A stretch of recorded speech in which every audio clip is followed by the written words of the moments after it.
Jew and Gentile podcast. I am your host, Chris Katolka, and with me is none other than the Jewish sage himself, the one and only Mr. Steve Herzig. How are you, sir? I am good, but I got some news for you. What's that? Do you know that while you were out this morning, of course, we had a few people come in early, and one, Tom Gagan, Yes. who we are shortly going to be doing his ad that he wrote because it's the Make a Will month. Yes. But he was sitting at your very chair, and said, "Hello and welcome to the Jew and the Gentile podcast." I didn't do that well, but he did you perfectly.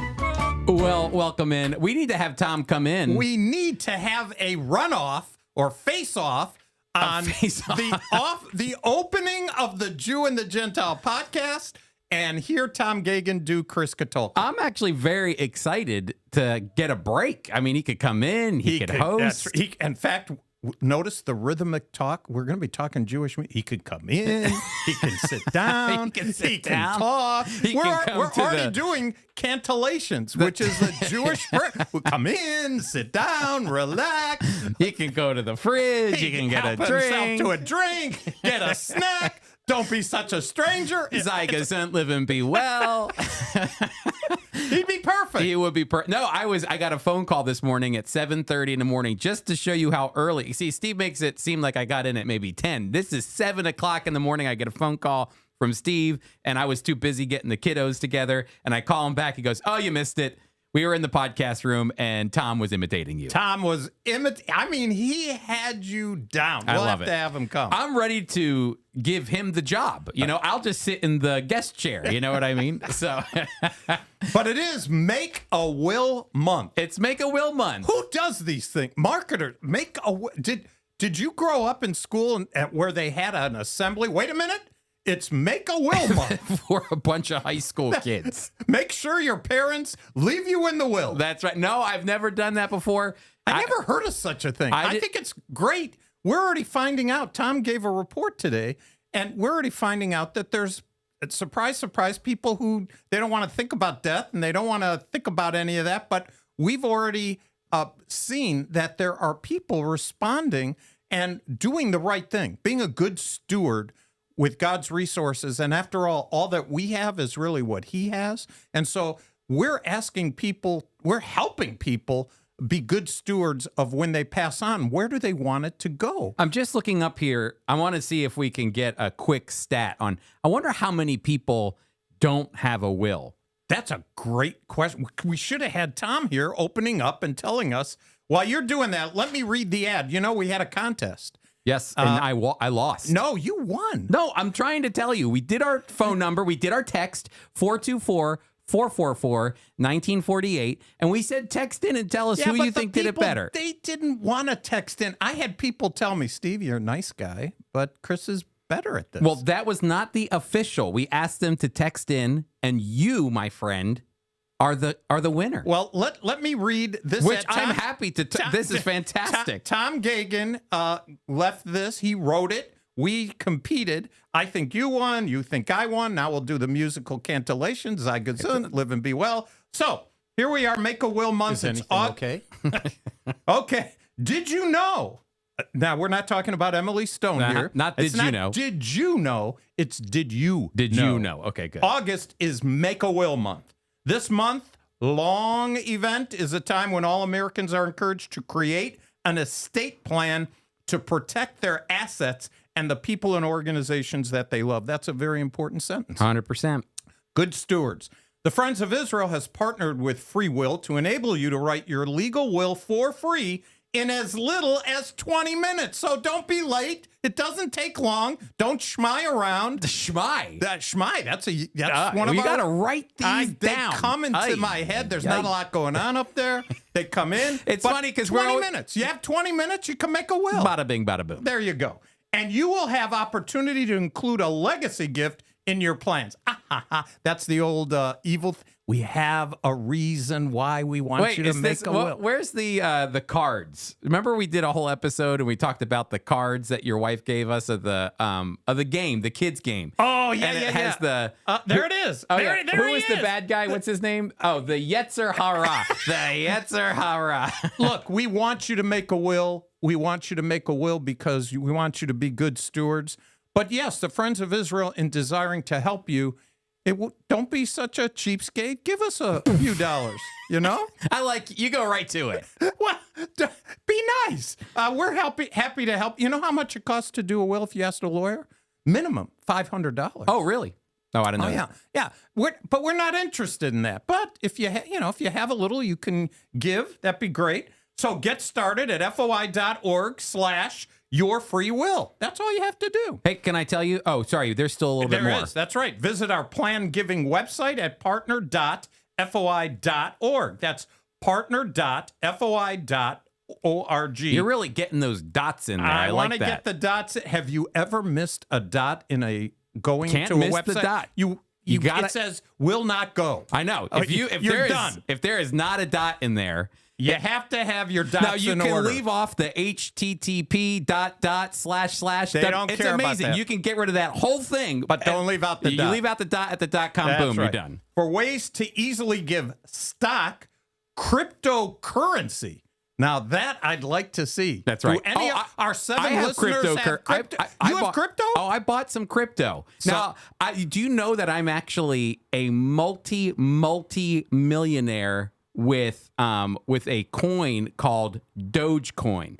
Now, let me explain Is this something. like Confederate money? No. Dogecoin is worth nothing. it's like, yeah, exactly. It's like I am millions and millions of Dogecoin. I mean, I could go fly around the world 1 billion times and live a great life on Dogecoin, but Nobody takes it. it's worth about $25. There you go.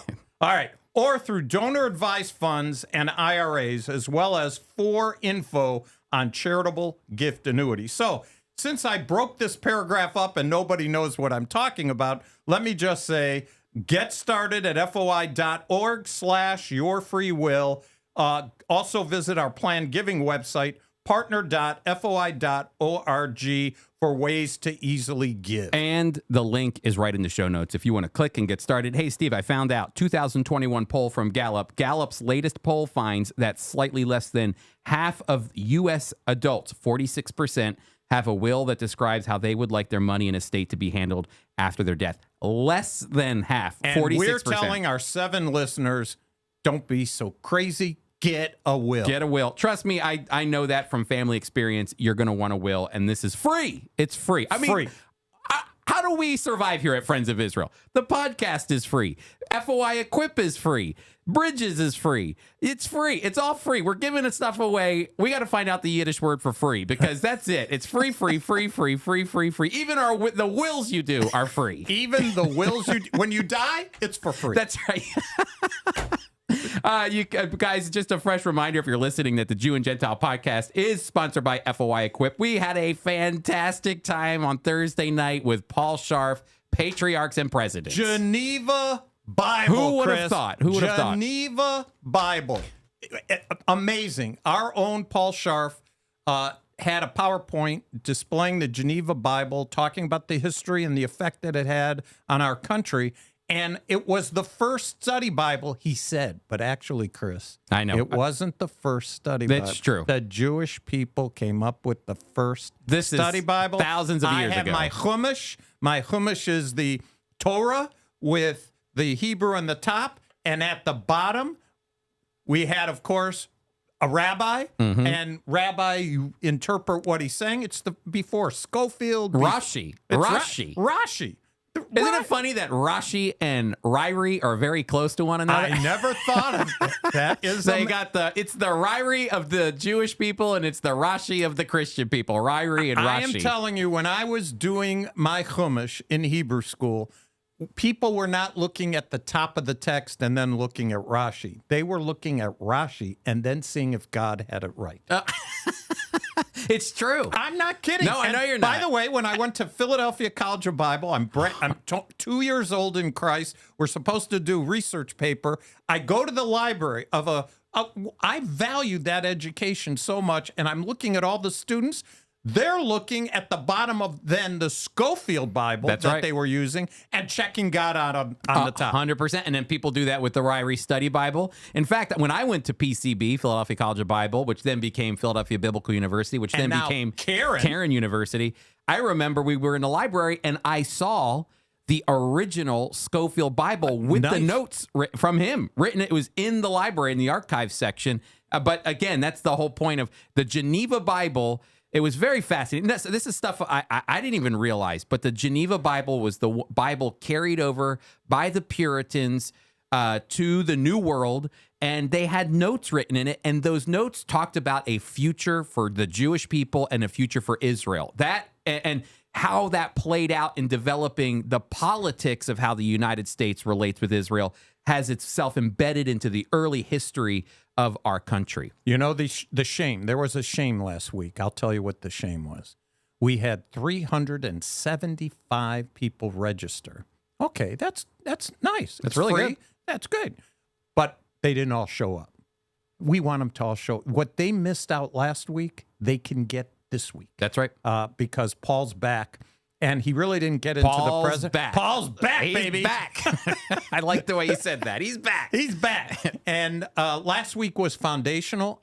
I walked away just from the information on the Geneva Bible. I thought that was great. 100%. But this week, he's really going to get into the presidency. He only had George Washington, Truro Synagogue. I don't know if we have a listener in Rhode Island, but I've been there at least 3 or 4 times with my wife at Truro Synagogue, which is the synagogue that George Washington visited. Well, that's fantastic. That's why, listen, if you're listening, you're from Rhode Island, and you listen to the Jew and Gentile, thank you. Good for you. You're the only one. Oh, my goodness. And so be sure to text us at 424-444-1948. Let us know if you're in Rhode Island. Let us know if you've been to the Truro Synagogue, or if you're in the Northeast, if you've ever been to the Truro Synagogue. What let about us the know. Philadelphia one? We're going to be going there. That's right. And you can join us on our Encounter program, which is where we actually, you encounter the Jewish community of the Northeast from Brooklyn, New York, Manhattan, all the way down to South Jersey.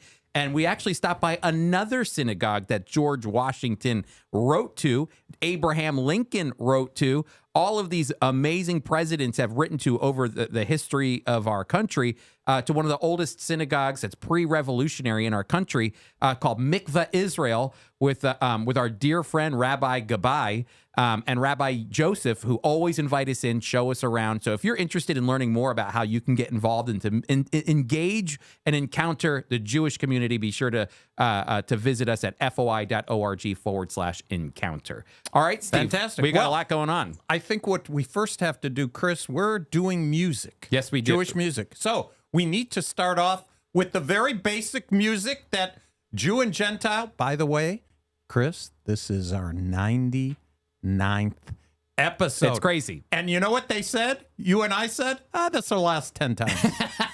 If we keep up with it, you know. Well, this song, Steve, maybe you can help give some context to it, because I've been wanting to talk about this song since we got started, but we've just never had time to do it. So you all know this song. This is, I mean, when you think about a Jewish song, Steve, this is the Jewish song right here. Avenu Shalom Aleichem. What does that even mean? I mean, this pierces the heart of Jewish people. This is who we are, right? We're a peace-loving people. We are a peace-loving people. Shalom. Shalom Aleichem. In fact, Chris, when I used to, you're now the MC, but when I used to MC, I had to also lead music. Can you imagine me leading music? No, I can. You're very good at it. I've watched leading you. music, so I would have to. Most of the people who came, they love the Jewish people. They love Israel, but they weren't that great when it came to Hebrew. They weren't exposed to it, so I would try to teach them. Shalom Aleichem, I would say, and so you'd hear mumbling. And then I'd say, look, you got to stand away from the person next to you, because this is a spitting language. We spit a lot. Shalom Aleichem. Aleichem. We bring you peace. Shalom, peace. And this song is a song that almost every Jewish person knows. We bring you peace. And Shalom Aleichem. It's the lyrics say, Shalom, my brothers, and it's talking about the Avenu Shalom Aleichem. Avenu Shalom. You just say it over and over again. That's what we do. That's right.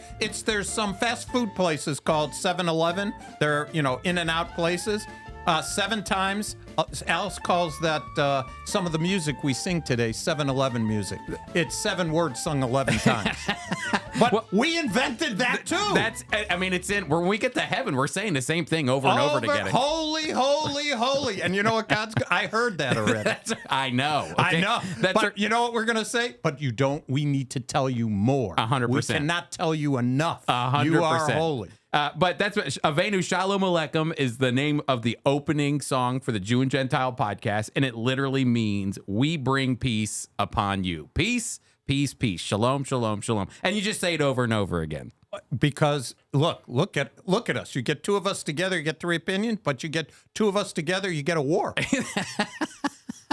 So peace. We have to keep telling each other. Well, listen, we're going to actually the whole episode today is we're going to be talking is about Jewish music. And Steve, you wrote IMG Israel My Glory articles on Jewish music capturing the heart of a people. And so I think it's an imperative for us to first, since most people that are probably listening are Christians who've read their Bible.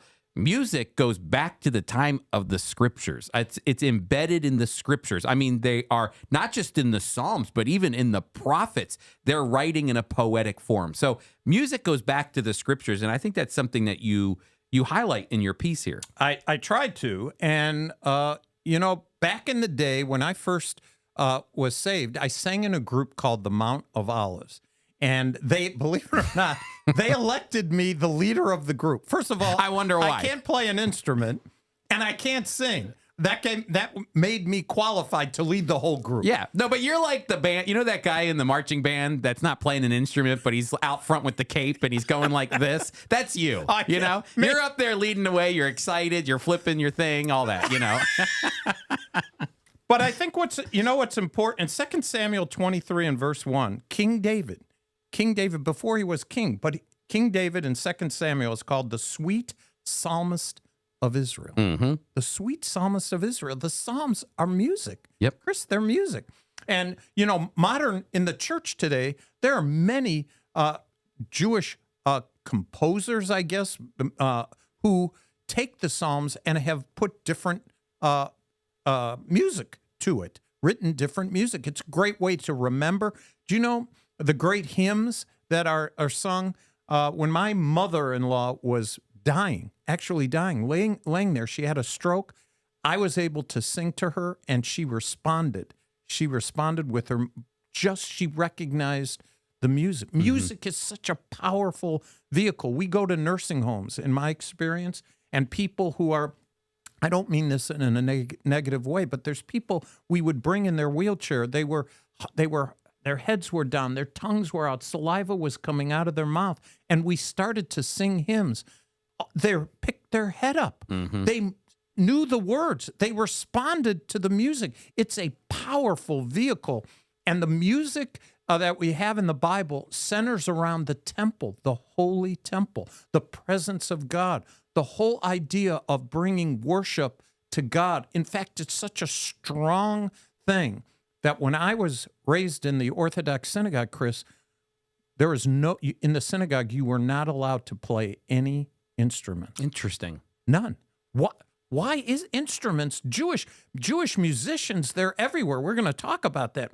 People who compose music, who play with instruments, who sing songs. But wait a minute, you're in an Orthodox synagogue and everything you do is a cappella. Everything. Mm. Why? Theology, Chris. The Messiah, he's not here. Mm. The temple, it's destroyed. If we sing anything, we're going to sing it a cappella in minor key, like we're dying. Yeah, depressed. Very depressed. This is awful.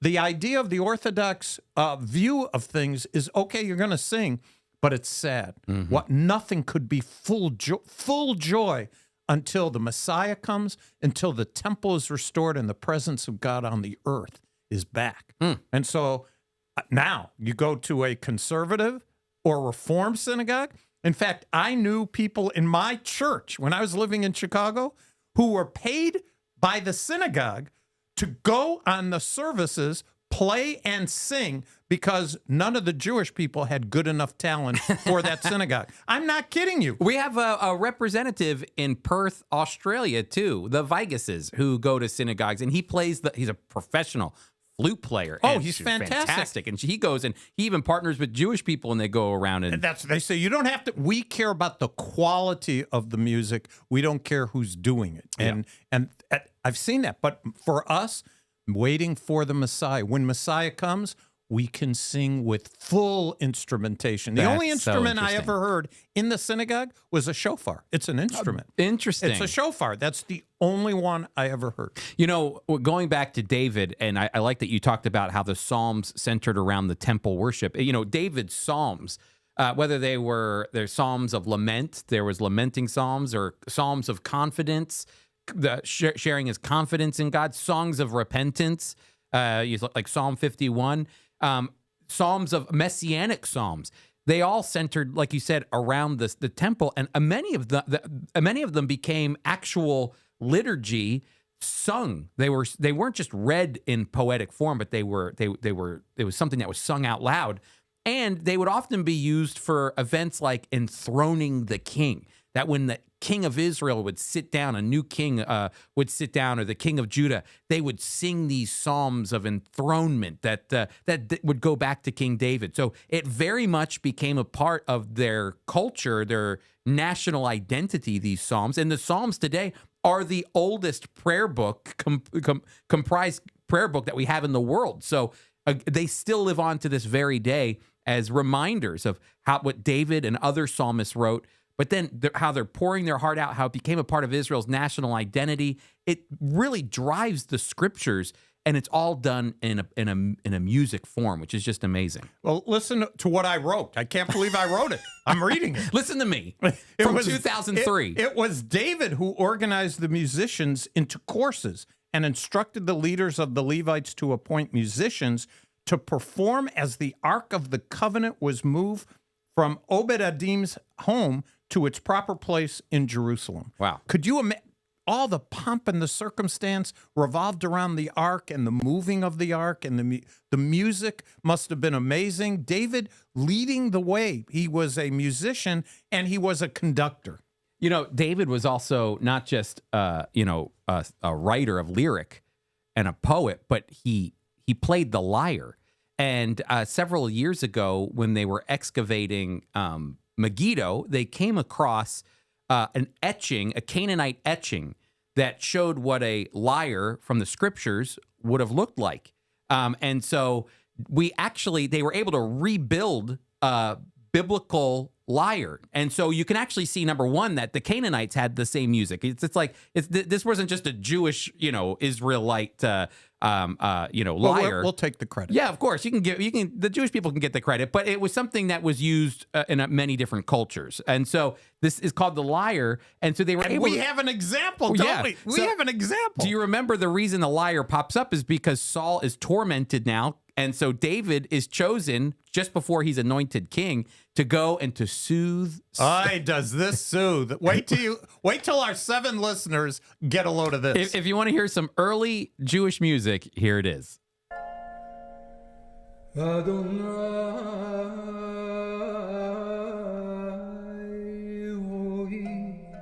There's the lyre. That's it.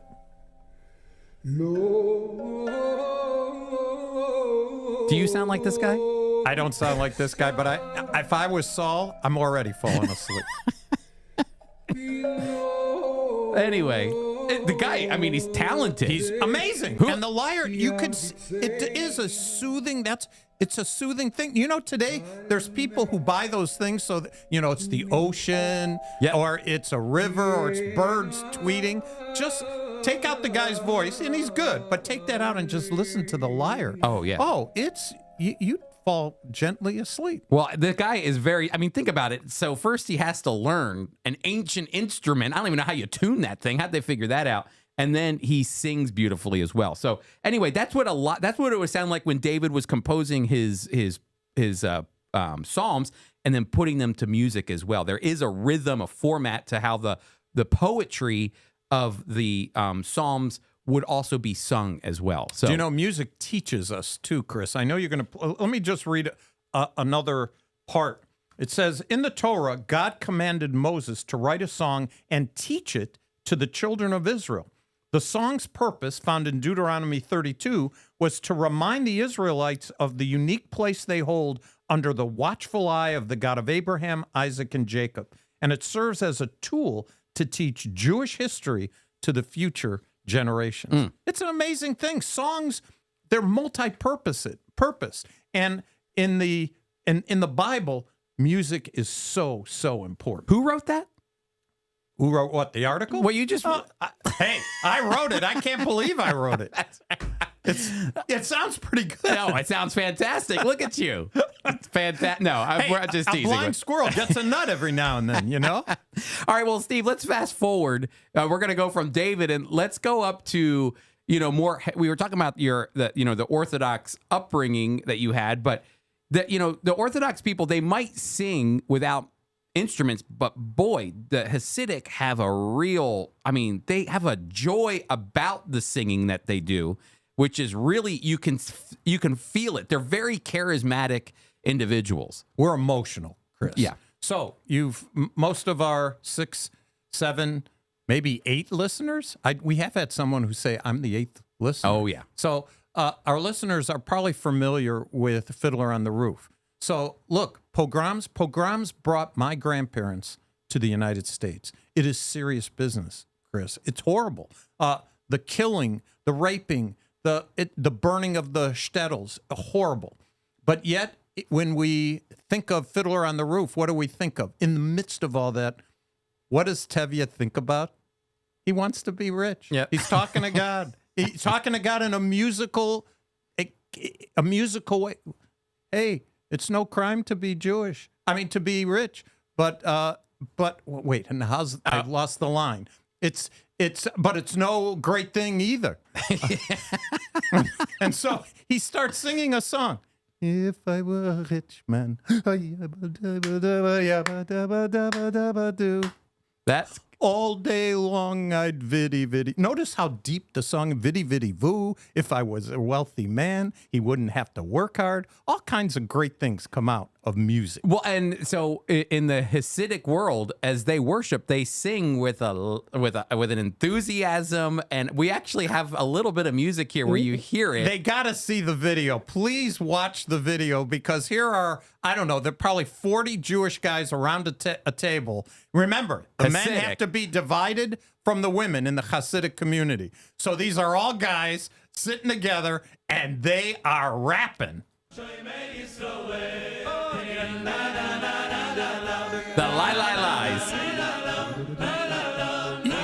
You can never forget the words. Nope. La la la. And notice they're pounding the table. They are pounding the table. You know what they're saying? Bring out more food. I think this is Yiddish. Oh, no question. I like this guy in the background sitting down. Whatever, Hey, all they have to do, if you're interested in any of this kind of music, Chris, what did you do to find these? Oh, just YouTube. Look up Hasidic what did music. You do? Hasidic music. Yep. You can scroll through hundreds of videos of really good quality. Gives you a Jewish flavor. It's loaded. It's Jewish people. Yeah. So it's great. One of the things that I read about when it talked about, the lies, this comes from a lot of the excitement, like what you're hearing there. It comes from a more charismatic form of Judaism that even blends into more mystical Judaism, which is the Lubavitcher movement. And there was a sense of the desire to reignite a passion for God. And it happens, of course, not just in the teaching that you do, but in the excitement that you have in the worship that you do as well. And so, they were, even though, again, like Steve said, there is no music there or instruments, there's a sense of excitement that you hear. It's fast paced, and they're clapping, and they got their feet stomping, and they're pounding the table, or, there's an excitement to the music that they're doing that kind of elevates them and keeps them engaged with what they're talking about as well. There's a word that we've used before here on the podcast called to daven, and they go back and forth when they're praying. They'll go back and forth. And I asked a Hasidic person once, why do you go back and forth? Why do you daven? He goes, oh, it's because I need to learn. I need to pay attention. And if I'm just reading, sitting, then I'll fall asleep. But if I'm moving and I'm going back and forth, well, if you ever get the sense of, the music that the Hasidic community is doing, they're moving, they're pounding the table, they're keeping engaged with the worship that they're doing to God. The whole idea of the Hasidic movement, the rabbi who founded it said, we need to have joy. More than following the law, we need the joy of worship. That's exactly And so Judaism that's where you get the expression to life, l'chaim. It's to life. Everything is life, living, movement, excitement, even in the music. And even in the midst of no temple and from their perspective, no Messiah. They want him back, but they're going to be joyful until he comes back. This is kind of a going off subject a little bit, but we do that from time to time. This one, but I think it will bring us back into music again. But I've thought about this, and I've heard it said too before, where in Jewish culture, you've mentioned this. It's all about the life right now. It's about living a life now and getting the most out of life now, as much as possible now, because yes, Jewish, some Jewish people, we've been talking about the Jewish afterlife, and people have various opinions about the afterlife, but it's about now. Where Christians, we have more of a what's coming in the future, and kind of forsaking this life in anticipation for the life to come. And, it's interesting because I think we need to strike a balance. I think the scriptures strike a balance between, Jesus even said that he came to give us an abundant life. And that's not about an abundant life in the future. It's about an abundant life right now. And so, whenever I see this in this sense of excitement in their worship, it does convict me. I should have joy for life because God's given me this life today to live for his glory in anticipation of what's coming in the future. And so there's a balance, I think, that you can make to enjoy life today, and to also know that it's only going to get better as we enter into his presence. I think you nailed it, really, because Judaism does overemphasize life with the uncertainty of what lies behind. And that's why over the last several podcasts, we've been reading various things from Moment Magazine about Jewish views of death. But at the same time, so they love life. And as you said, Christians, eternity is a lot longer than lifespan of 70, 80, 90 years. Mm-hmm. That's temporary. And so a combination, you put the combination of an exalted future, if we trust Jesus Christ as our Savior, the looking forward to eternity, to be able to worship him for all eternity with, hey, however many days you have now, enjoy what you have, enjoy your family, enjoy when you eat, enjoy eating, when you fellowship, enjoy it. It's Mm-hmm. not, it shouldn't be a chore. If you can put those together, you'll be a blessing. I always think about the Lord's Supper because I've been taking the Lord's Supper for a very long time. And I always think it's always a mellow, or not mellow, a somber time. Somber. And I always think, is this the way it was intended to be? Is this the love feast that, we should all be sharing in the Lord's Supper, that we're all just, shh, everyone be quiet. I got to tell you, the first few, since the early church was Jewish, I am sure it wasn't just a quiet little thing. Hey, pass the brisket here. Yeah. Hey, I want some matzo ball soup. That's right. Again, thinking of the Lord, they were the early church, but it was Jewish. They had that sense. I think it became Gentileized. Yeah, well, it's so calm sometimes, and I always think to myself, we're to do this until he comes. Well, shouldn't that make us go, amen, let's celebrate this together? Wait, play. We should do our hymns. Play it again. This guy right here? Yep. All right, so let's come back. Here we go. Think about it. Oh, here we go. That's right. He's coming back again. Hey, pass the grape juice. Hey, pass the matzah. That is perfect background. It could be today. That's the right. rapture could take place today. Let's hit the deck. So I always think, it's very mellow. The Lord's Supper is very somber.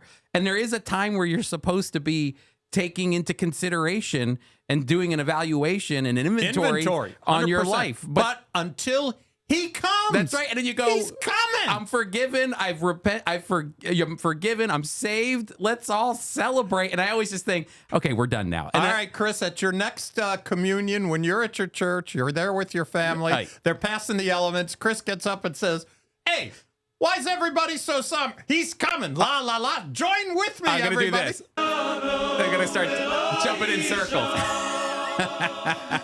And that will be your last day at that church. They're going to say, we think you need to go somewhere else. That's Chris. right. Anyway, so to loop it back in with Jewish music, we're talking about Hasidic music here. We've talked about David.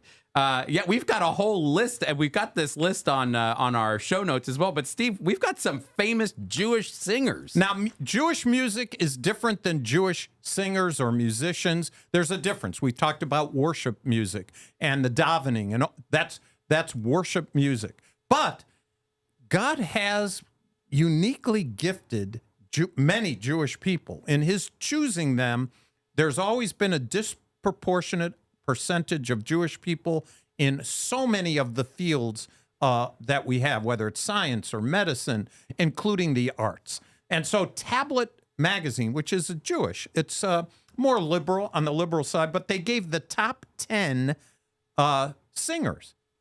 Chris, we know some of these names. You know music better than I do. Simon and Garfunkel, that's from my day. Oh, man. Bridge over troubled water. That's right. Michael Bolton. Now, I'm not a Michael Bolton person. Do you Michael know? Bolton is Jewish? That's what, it's on tablet. Oh, my goodness. He's got the hair. Neil Sedaka. Now, Neil Sedaka, he has written some songs. He has sung some songs. Now, Chris, here's one from Doylestown, Pennsylvania. I know, this is in our backyard. Doylestown, Pennsylvania. Now, I'm going to give her stage name. Is that what it's called? Guess, or yeah. her song name? Pink. Pink. Now, I'm not talking about Crayola crayons here. Yeah. Pink is a person. Her name is Alicia Beth Moore. And tell me what Pink is. I have no idea. I've heard her songs before. Oh, you don't know her either. Okay. Nope. Paula Abdul. Do you know know that? I know that name, Paula Abdul. Okay. From when I was growing up, but then she went on to American Idol and she became a judge. All right. She's Jewish. I didn't know she's a Jewish judge.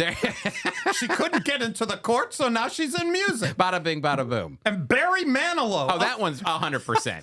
I think he's really popular in Las Vegas. Yeah. And I know my mother's generation loves Barry Manilow.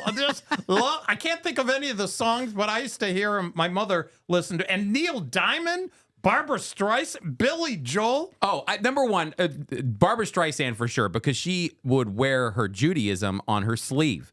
And does. Yes. Very, very proud Jewish woman. And so I knew that growing up that she was Jewish. And she even did, remember I watched the YouTube video. She did like a video with Golda Meir and talked with her, I believe. And she's a very proud Jewish woman.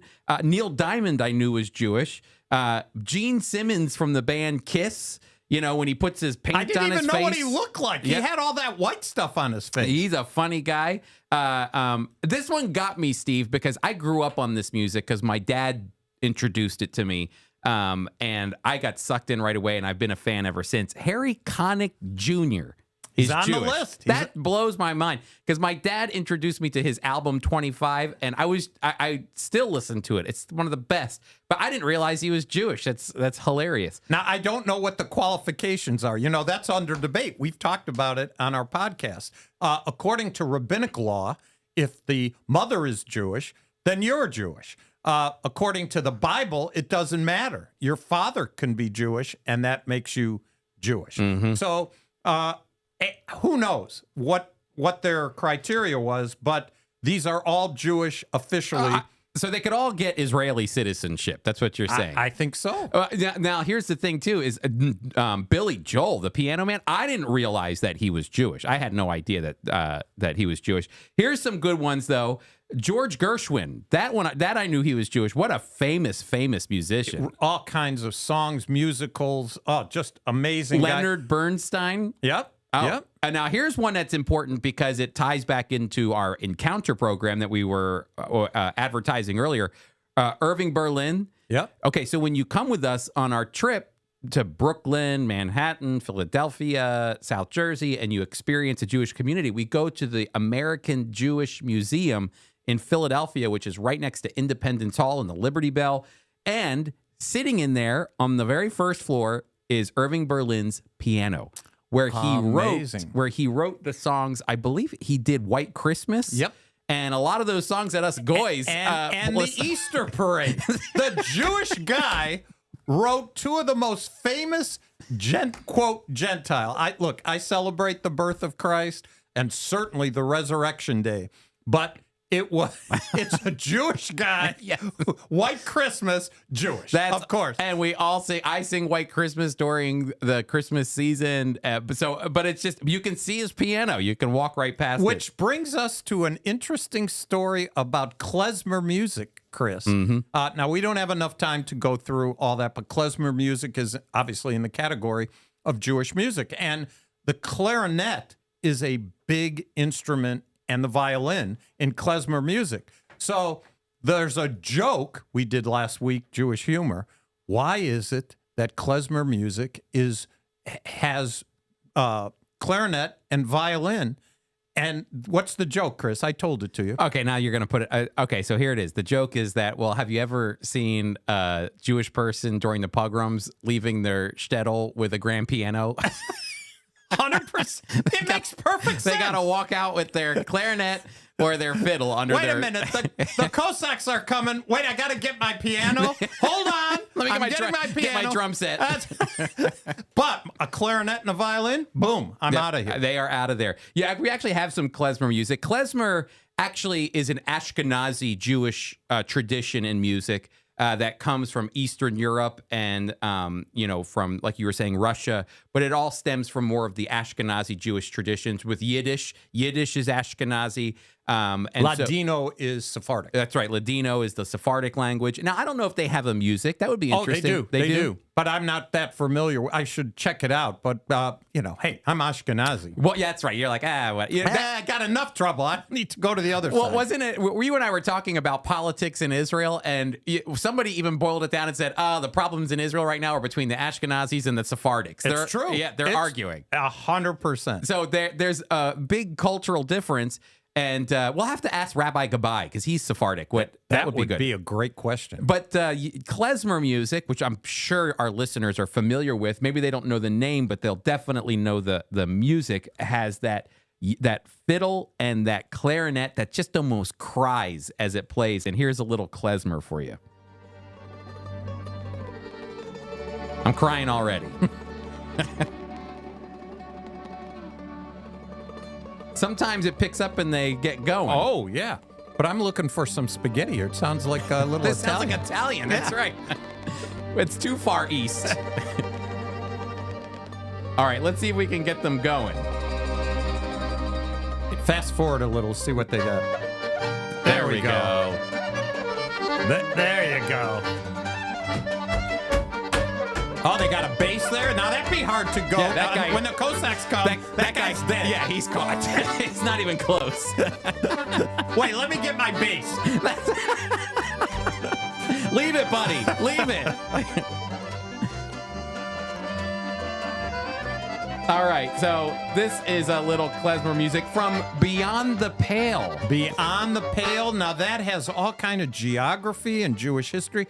That's the name of the song or the group? I think that's the name of the group. Okay, so Beyond the Pale of Settlement was actually a border that kept changing between Russia and Poland. And it was a settlement that, depending on whose border it was, actually ghettoized the Jewish people in the Pale of Settlement. So this klezmer group is taking the geography and the history, which many Jewish people know, obviously, and using that either as their song or title of their group. People are automatically going to relate to it. So, Pale of Settlement. So Beyond the Pale is both connecting with the past, the pogroms that were taking place, exactly, the music that was involved. Culture. That was a culture. The Pale, yeah. So that's your wife. You should tell your wife about that. That's good marketing. What's that? Oh, the Beyond the Pale? Yeah. I will do that. All right. So, again, some klezmer music. You can hear the crying of the clarinet, the fiddle in the background. Very Fiddler on the Roof. Very Fiddler. You know, it's just very much a part of the culture and everything. And you throw in some gefilte fish and some bagels, lox and cream cheese. And you can't go wrong. All right, everybody, that's Jewish music. Steve, is there anything else? There was really no more names on here that stood out to me, but just an interesting thing to think about the impact that Jewish people have had on music. So anything you want to end with as we wrap up? Let me just say this. Their love for music can be seen by looking at the number of their accomplished musicians. This was written a while ago, 20 years ago. If you check the list of musicians in the Encyclopedia Judaica, you'll see 18 full pages of accomplished composers, instrumentalists, musicologists, singers, writers, and conductors. It's no accident that one of the all-time favorite songs in Israel is simply called Hallelujah. God has blessed the world with the wonderful ability to play and hear music. We can all say or sing, Hallelujah, praise the Lord. Who wrote that? I'd like to meet him. All right, everybody. That is our segment on Jewish music. We hope you enjoyed that. Do a little research yourself on Jewish music. I mean, I'm always surprised to find out who's Jewish and who, you know, the songs you hear growing up or maybe you like now and you didn't even realize, oh, my goodness, they're Jewish. But that could be because their aunt's Jewish or whatever. Who knows? But either way, that's Jewish music. Steve, what's going on in the news? Well, Chris, here is a news headline that just, are we in 1938 or are we in 2023? Princeton students, this is Princeton University in New Jersey. This comes from the Jerusalem Post. Princeton students taught that IDF harvests Palestinian organs in a course. That's crazy. So there is a woman who is a part of the women's gender studies. She's a graduate director. She's a professor. And it is you can't make this up. She is saying, that's the headline, is what she's teaching, this course, saying that the IDF is harvesting Palestinian organs. It's the same kind of anti-Semitic trope that they used when they said Passover was the blood of Gentile kids. It's the same thing. The blood libels. The blood libels. This is harvesting Palestinian organs. And look, I'm going to read a punchline at the end of the article. As for the new course, Puar's book, her last name is Puar, her book was approved by the university. That's Princeton approved it. In Near Eastern Studies Department faculty. However, the report stated that other academics were displeased. You think? Come on, for real. Other academics? Thank goodness they spoke up. What? I would. How could they even?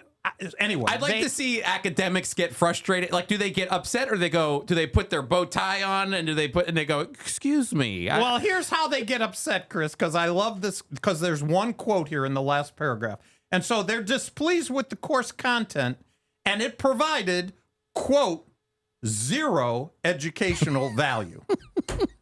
That's what they said. And Princeton it's a course. That is fantastic. Oh, Mom, Dad, look what I'm studying in school. The IDF uses Palestinian organs. We're gonna harvest them. Come on. Well, and it's funny too, because what does the graduate director of women's and gender studies at Rutgers University, this woman, have what does that have to do with this anti-Semitic trash of talking about the fact that IDF harvests Palestinian organs? What's one to do with the other? But it's very fascinating.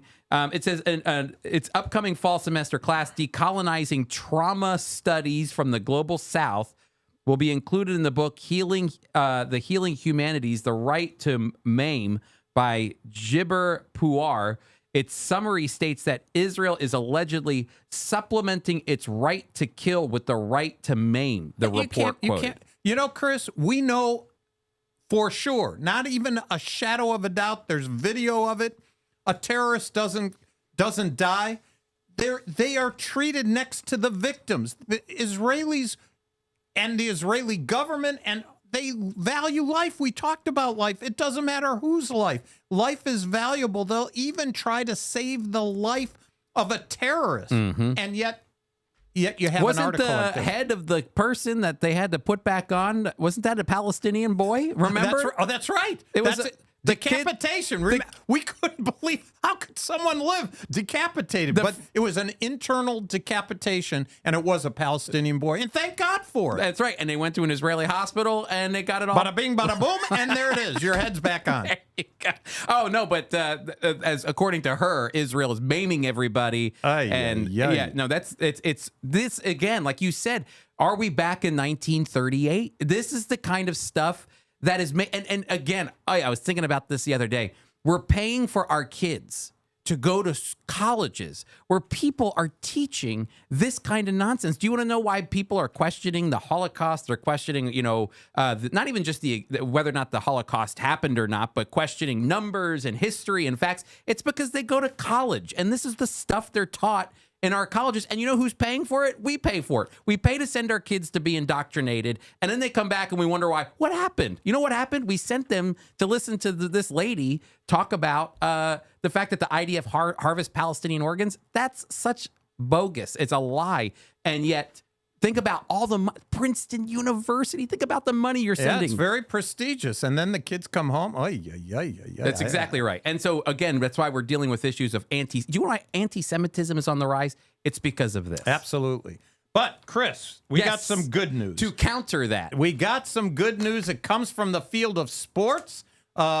Arizona and Kansas State men's basketball teams are headed to Israel and the UAE for the Abraham Accords inspired trip. Once again, here we are, Abraham Accords. Those was that 2019 or 2020? I can't remember when it was signed. But either way, look at the advantages that this great legislation that was signed, this trip, just amazing. And it was all done because it says this in the Jerusalem Telegraph. It says, the Jewish Telegraph, when Auburn University basketball coach Bruce Pearl disembarks his flight from Tel Aviv to Abu Dhabi next week, he said he will be kissing the ground of the Emirati capital. Pearl, one of the most outspokenly Jewish and pro-Israel coaches in all of sports, and just to say Pearl is a very Jewish last name, will be accompanying the men's basketball team from the University of Arizona and Kansas State University to the two of the nation's best teams on part of a 10-day trip to Israel and United Arab Emirates, UAE. Listen what he said. Though his Auburn team is not part of the summer trip, Pearl said he felt strongly that he should be on the flight from Israel to the UAE to feel very much part of the Abraham Accords, the series of normalization agreements between Israel and some of its neighboring Arab countries. This should be shouted from the hilltop. So all 7 of our listeners, this is fantastic news. As bad as the other one was, this is fantastic. Listen to this. As he was looking to put together Auburn's Israel trip last year, likely the first of its kind for a full Division I college or professional team, Pearl said he received an assist from none other than Tamir Goodman, the former Jewish basketball star once known while a college recruit as the, quote, Jewish Jordan. I like that. Jewish Jordan. Is that in that? How tall was he? 5'10"? Was he in the pamphlet that you got when you went to the Thunders game and it had the guy had the Jewish sports book? That was for baseball only. Oh, that was baseball. Oh my good. Yeah, it was a pamphlet, huh? Yeah. A little bit bigger. Oh, that's good. All right. So anyway, everybody, that is the news. We hope you enjoyed that. Steve, Yiddish word of the day. All right. Now, our listeners might have a little trouble pronouncing these Yiddish words, so I think we could bring back some music because these are Yiddish words, our Yiddish words for the day. And there you go. All right, this is we're not joking. We're not joking. These are the Yiddish words. Are you ready, everybody? The Yiddish words of the day are for Hasidic music, and it's la la, bim-bam-bim, vim-va-voom, die-die-die. Don't you remember Tevye, If I Were a Rich Man? So these are our Yiddish All words, day everybody. long, I'd viddy viddy boom. If I were a wealthy man, right? That's exactly what it is. Well, everybody, thank you so much for being a part of the Jew and Gentile podcast. I'm just going to let this play out as we close. I just want to remind you really quickly as we close our podcast, be sure to go to foiequip.org, and there you can be a part of everything that's going on. You can sign up for Paul Scharf's class, Patriarchs and Presidents. He's got his last one coming up, so be sure to go to Get a free will already. Oh, go to Free Will, our website there for Free Will. Steve, what is the Free Will website? Here it is right here. It is foi.org/your free will. Steve, we've got websites coming from the left field, from the right field, all over the place. Hey, everybody, they're all in our show notes. Thank you so much for being with us. Bim, bam, boom, lie, lie, lie, and die, die, die. We'll see you soon.